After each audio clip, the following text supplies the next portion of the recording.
Hi అండి, నమస్తే. Welcome to ideas ఖజానా. ఈరోజు ఖాళీ అయిపోయిన ట్యాబ్లెట్ షీట్స్ ఉంటాయి కదండి, వాటిని వేస్ట్గా పడేయాల్సిన అవసరం లేకుండా చాలా బాగా ఉపయోగపడే ఐడియాస్ని షేర్ చేస్తున్నాను.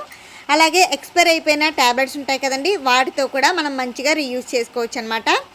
ఐడియా నెంబర్ 1, ఖాళీ అయిపోయిన ట్యాబ్లెట్ షీట్ని తీసుకున్నానండి. మనకి నచ్చిన షేప్లో ఉండే తీసుకోవచ్చు. నేనైతే ఇలా ఓవెల్ షేప్లో ఉన్నది తీసుకున్నాను అనమాట. వీటిపైన నేను నైల్ పాలిష్ తోటి మొత్తం అంతా కూడా ఫిల్ అయ్యేటట్లుగా పెయింట్ చేసుకుంటున్నానండి. కొంచెం పక్కకి అటు ఇటు అయినా కూడా పర్వాలేదు, నో ప్రాబ్లం అనమాట. ఇదే విధంగా మరొక 2 ట్యాబ్లెట్స్ కూడా నైల్ పెయింట్ వేసుకున్న తర్వాత పూర్తిగా డ్రై అయ్యే వరకు పక్కన పెట్టుకుంటే మనకి ఫింగర్ ప్రింట్స్ అవి పడకుండా నీట్గా ఉంటుందన్నమాట. ఇలా వేసుకున్న తర్వాత ఈ 3 కూడా సెపరేట్గా ఉండేటట్లుగా విడివిడిగా కట్ చేసుకోవాలి. తర్వాత వీటి చుట్టూరు కూడా గమ్ అప్లై చేసుకొని బాల్ చైన్ కానీ లేదంటే స్టోన్ చైన్ ఉంటుంది కదండి, మనకి బ్లౌజెస్కి అవి కుట్టుకుంటూ ఉంటాము, అవి తీసుకోవాలన్నమాట. వీటి చుట్టూరు కూడా గమ్ అప్లై చేసుకొని మనం అతికిచ్చేసుకున్నట్లయితే ఫినిషింగ్ అనేది నీట్గా ఉంటుంది. ఈ విధంగా రెడీ చేసుకుని గమ్ము కూడా పూర్తిగా ఆరిపోయే వరకు పక్కన పెట్టుకోవాలి. తర్వాత చుట్టూరు ఎక్స్ట్రా ఉన్నది కదండి ట్యాబ్లెట్ కవర్, అది కూడా కట్ చేసుకోవాలన్నమాట. ఇలా రెడీ చేసుకున్న తర్వాత ట్రాన్స్పరెంట్గా ఉండే కవర్స్ ఉంటాయి కదండి, కొంచెం థిక్గా ఉంటాయి కదా, అవి తీసుకొని వీటికి బ్యాక్ సైడ్న గమ్ము పెట్టుకుని అతికిచ్చేసుకోవాలి. తర్వాత పూర్తిగా డ్రై అయిన తర్వాత ఎక్స్ట్రా ఉన్న కవర్ని కట్ చేసుకోవాలి. ఇలా రెడీ చేసుకున్న తర్వాత మనకి ఇయర్ రింగ్స్కి పెట్టుకోవడానికి స్టడ్స్కి ఉంటాయి కదండి బ్యాక్ సైడ్, అవి ఫ్యాన్సీ స్టోర్లో అమ్ముతారనమాట. అవి తీసుకొచ్చుకుని మనం బ్యాక్ సైడ్న గమ్ము పెట్టుకుని అతికిచ్చేసుకున్నట్లయితే చాలా అందంగా ఉండే ఇయర్ స్టడ్స్ అనేవి రెడీ అయిపోతాయి అన్నమాట. అయితే నేను 3 పెయింట్ చేసుకున్నాను కదా, 2 వచ్చేసి ఇయర్ స్టడ్స్ కింద ప్రిపేర్ చేసుకున్నాను. మరొకటి వచ్చేసి చైన్కి లాకెట్ లాగా అంటే చిన్న డాలర్ లాగా ప్రిపేర్ చేసుకున్నాను అనమాట. దానికి రింగ్ ఒకటి అటాచ్ చేశాను. అంతేనండి, చాలా సింపుల్గా మనకి ఒక సెట్ అనేది రెడీ అయిపోతుంది అనమాట. చాలా సింపుల్గా ఈజీగా ఎవరైనా ప్రిపేర్ చేసుకోవచ్చండి. ఇలా రెడీ చేసుకున్నట్లయితే ప్రతి శారీకి డ్రెస్సెస్కి మ్యాచింగ్ రెడీ చేసుకోవచ్చు అనమాట. నచ్చితే తప్పకుండా లైక్ చేయడం మాత్రం మర్చిపోవద్దు. ఐడియా నెంబర్ 2, ఖాళీ అయిపోయిన ట్యాబ్లెట్ షీట్స్ని చిన్న పీసెస్లా కట్ చేసుకోవాలి. ఇలా ఎన్ని కావాలంటే అన్ని కట్ చేసుకుని ఒక బౌల్లో వేసుకోవాలి. అలాగే ఒక 1/2 టీ స్పూన్ వరకు బేకింగ్ సోడాను కూడా వేసుకుంటున్నానండి. ఇలా వేసుకున్న తర్వాత మన ఇంట్లో వెండి వస్తువులు అంటే డైలీ వాడేవి నల్లబడిపోతూ ఉంటాయి కదండి, అలా నల్లబడిపోయిన వస్తువుల్ని చక్కగా ఈ బౌల్లో వేసుకొని వాటర్ని అంటే కొంచెం వాటర్ని వేడి చేసి ఆ వాటర్ని యాడ్ చేసుకోవాలి. ఇలా వేసుకున్న తర్వాత ఒక 1/2 అవర్ పాటు పక్కన పెట్టేసినట్లయితే చక్కగా మనం చెయ్యి పెట్టి తోమాల్సిన పని లేకుండా డస్ట్ అంతా రిమూవ్ అయిపోయి చాలా తెల్లగా వచ్చేస్తాయి అన్నమాట. ఇవి అల్యూమినియంలా ఉంటాయి కాబట్టి ట్యాబ్లెట్ షీట్స్ ఏంటంటే అల్యూమినియం పేపర్ వేయక్కర్లేకుండా ఇవి వేసుకొని యూస్ చేసుకోవచ్చు అనమాట. పూజా సామాన్లు కూడా ఇదే విధంగా క్లీన్ చేసుకోవచ్చు.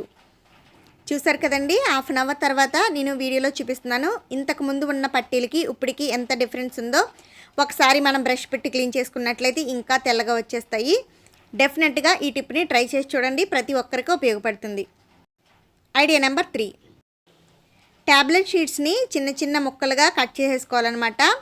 ఇలా పదును పోయిన కత్తిర్లు అవి ఉంటాయి కదండి, అలాగే నైల్ కట్టర్స్ కూడా పదును పోతూ ఉంటాయి అన్నమాట, కట్ అవ్వకుండా ఉంటాయి. వాటికి కూడా ఈ టిప్ అనేది పనిచేస్తుంది అనమాట. ఇలా మొత్తం అంతా కూడా మనం కట్ చేసుకున్నట్లయితే చక్కగా కత్తిరికి షార్ప్నెస్ అనేది బాగా పెరుగుతుంది. పాల ప్యాకెట్లు అవి కట్ చేసుకోవడానికి బాగుంటుంది. ఇప్పుడు మీకు అగరబత్తి ప్యాకెట్ కట్ చేసి చూపిస్తున్నాను చూడండి, చక్కగా చాలా నీట్గా షార్ప్గా కట్ అయిపోతుంది అనమాట. ఐడియా నెంబర్ 4, ఈ ట్యాబ్లెట్ షీట్లోంచి సన్నగా షార్ప్గా సూదిలా ఉండేటట్లుగా కట్ చేసుకుంటున్నానండి. ఈ షేప్లో కట్ చేసుకున్న దీంతో మనం బర్నర్స్ని క్లీన్ చేసుకోవచ్చు అనమాట. బర్నర్స్ లోపల హోల్స్ ఉంటాయి కదండి, ఆ హోల్స్ ఏంటంటే మనకి పాలు అది పొంగినప్పుడు కానీ లేకపోతే రైస్ వండేటప్పుడు కొంచెం వాటర్ అది పొంగి మూసుకుపోతూ ఉంటాయి కదా, ఆ హోల్స్ అనేవి ఇలా క్లీన్ చేసుకుంటూ ఉంటే అప్పుడప్పుడు చక్కగా మనకి లోపలంతా కూడా డస్ట్ అంతా రిమూవ్ అయిపోతుంది, మనకి ఫ్లేమ్ అనేది బాగా వస్తుంది అనమాట. ఐడియా నెంబర్ 5, గాజు బాటిల్స్ కానీ డబ్బాలు కానీ ఎంత తోమినా మెరుపు రాకపోయినట్లయితే అలాగే కొన్ని ఏంటంటే మనం చెయ్యి పెట్టి తోమడానికి వీలుగా లేనటువంటివి కూడా ఉంటాయి కదండి, అలాంటి వాటికి టిప్ అనేది చాలా బాగా ఉపయోగపడుతుంది అనమాట. చక్కగా దీంట్లో మనం కట్ చేసుకున్నటువంటి ట్యాబ్లెట్స్ షీట్స్ ఉన్నాయి కదండి, చిన్న పీసెస్, అవి వీటిలో కొద్దిగా వేసుకోవాలి. ఒక 2 డ్రాప్స్ వరకు షాంపూని వేసుకున్నానండి. వాషింగ్ లిక్విడ్ అలాంటివి కూడా వేసుకోవచ్చు అనమాట. అలాగే కొద్దిగా వాటర్ని వేసి బాగా షేక్ చేసుకున్నట్లయితే మొత్తం జిడ్డు మురికి అంతా కూడా క్లీన్ చేసేస్తుంది అనమాట. తర్వాత నార్మల్ వాటర్ తోటి వాష్ చేసుకున్నట్లయితే ఈ విధంగా మెరుస్తూ మనకి క్లీన్గా ఉంటాయి. ఐడియా నెంబర్ 6, ట్యాబ్లెట్ షీట్లోంచి చిన్న పీస్ అనేది కట్ చేసుకోవాలన్నమాట. ఏ షేప్లో కట్ చేసుకున్నా పర్వాలేదండి. ఇలా కట్ చేసుకున్న ఈ పీస్ని ఎగ్స్ బాయిల్ చేసిన తర్వాత వీటికి చిన్న చిన్న ఘాట్ల అనేది పెట్టుకుంటూ ఉంటాం కదండి, చాకుతోటి పెట్టుకుంటూ ఉంటాం అనమాట. ఆ చాకు మళ్ళీ నీచు వస్తున్నది వస్తుంది కాబట్టి వెంటనే వాష్ చేయకపోతే మళ్ళీ అదొక పనిలా ఉంటుంది. అదే దీంతో పెట్టుకున్నామంటే మనకి చక్కగా వాడుకున్న తర్వాత పడేసుకోవచ్చు. ఇంకా సెపరేట్గా ఒక పని అనేది తగ్గుతుందనమాట.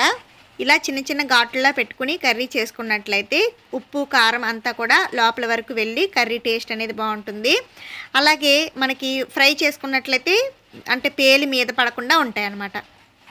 ఐడియా నెంబర్ 7, చిన్న టబ్లో హాఫ్ వరకు వాటర్ని తీసుకున్నాను. అలాగే ఒక టీ స్పూన్ సర్ఫ్ని కూడా తీసుకొని 2 ట్యాబ్లెట్స్ తీసుకొని దీనిని మెత్తని పౌడర్లా దంచుకోవాలండి.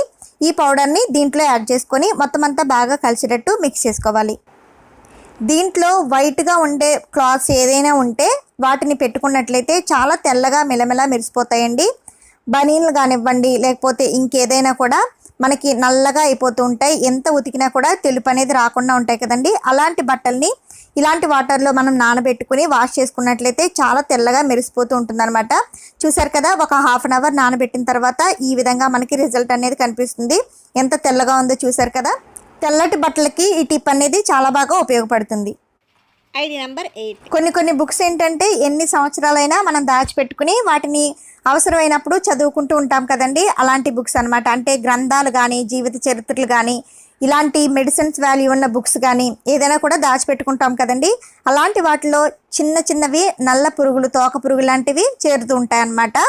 అలాంటి వాటి కోసం ఈ టిప్ని ట్రై చేయండి. అయితే ఈ బుక్లో వచ్చేసి సౌందర్యానికి సంబంధించినవి, హెయిర్కి సంబంధించినవి, ఇంకా కొన్ని హెల్త్కి సంబంధించినవి మెడిసిన్స్ అనేవి ఎలా ప్రిపేర్ చేసుకోవచ్చు అనేది దీంట్లో ఉంటుందండి. దీంట్లో కొన్ని ఏంటంటే మనం ఇంట్లో రెడీ చేసుకుని వాడుకునేటట్లు ఉంటాయి అన్నమాట. అలాంటివి మీకు ఏదైనా కావాలనుకుంటే కింద కామెంట్ సెక్షన్లో కామెంట్ చేయండి, డెఫినెట్గా మీకు షేర్ చేస్తాను. అయితే పురుగులు పోవడం కోసం చిన్న ట్యాబ్లెట్ని తీసుకున్నాను. షీట్తో పాటు విడివిడిగా కట్ చేసుకోవాలన్నమాట. అలాగే దీనికి సేఫ్టీ పిన్ తోటి చిన్న చిన్న హోల్స్ చేసుకొని మనం ఏ బుక్స్లో అయితే పెట్టుకోవాలనుకుంటున్నామో ఆ బుక్స్లో ఇలా సెంటర్లో పెట్టేసుకుని స్టోర్ చేసుకున్నట్లయితే ఆ పురుగులు అవి రాకుండా ఉండడానికి హెల్ప్ అవుతుంది. ఐడియా నెంబర్ 9, ఐరన్ చేసేటప్పుడు టీ షర్ట్ల మీద ఉండే ఆ ప్లాస్టిక్లా ఉంటుంది కదండి, అవి ఒక్కొక్కసారి స్టిక్ అయిపోతూ ఉంటాయి కదా. అలాంటివి కానీ లేదంటే మాడినట్లుగా బ్రౌన్ కలర్ మరకలు కూడా ఉంటూ ఉంటాయి కదండి. అలాంటిటప్పుడు ఒక ట్యాబ్లెట్ తీసుకొని దాంతో మొత్తం అంతా కూడా చక్కగా రబ్ చేసేసినట్లయితే చాలా నీట్గా క్లీన్గా అయిపోతుందండి. అయితే ఒకసారి హీట్ చేసి తర్వాత క్లీన్ చేసుకున్నట్లయితే నీట్గా క్లీన్ అవుతుందన్నమాట. ఫైనల్గా ఒకసారి క్లాత్ మీద ఇలా ప్రెస్ చేసేయండి. మీ ఇంట్లో ఐరన్ బాక్స్ కనుక ఇలాంటి ప్రాబ్లమ్స్ ఉంటే ఒకసారి ఈ టిప్ని ట్రై చేసి చూడండి, చాలా నీట్గా క్లీన్ అవుతుంది. ఐడియా నెంబర్ 10, ఒక 2 ట్యాబ్లెట్స్ తీసుకుని మెత్తని పౌడర్లా దంచుకోవాలి. ఈ ట్యాబ్లెట్స్ వచ్చేసి బలానికి వాడుతుంటాం కదండి, మనకి వీక్నెస్గా ఉన్నప్పుడు. అలాంటి ట్యాబ్లెట్స్ అనమాట. ఏవైనా తీసుకోవచ్చు. నేనైతే ఈ ట్యాబ్లెట్స్ అయితే బాగా యూజ్ అవుతుందని తీసుకున్నాను అనమాట. ఇవి మెత్తని పౌడర్లా దంచుకుని ఈ పౌడర్ని బౌల్లో వేసుకోవాలి. అయితే తర్వాత దీంట్లో వాటర్ని ఫుల్గా యాడ్ చేసేసుకోండి. ఈ వాటర్ని ప్లాంట్స్కి వేయడం వల్ల చాలా గుబురుగా పెరుగుతాయండి మొక్కలన్నీ కూడా. అలాగే పువ్వులు పూసే మొక్కలైతే ఎక్కువ పువ్వులు పూయడానికి హెల్ప్ఫుల్గా ఉంటుందన్నమాట. ఈ వీడియోలోని ఐడియాస్ మీ అందరికీ నచ్చినట్లయితే ప్లీజ్ తప్పకుండా లైక్ చేయండి. అలాగే సబ్స్క్రైబ్ చేసుకుని సపోర్ట్ చేస్తారని ఆశిస్తున్నాను. Please support me. Thank you for watching. See next video friends. Bye.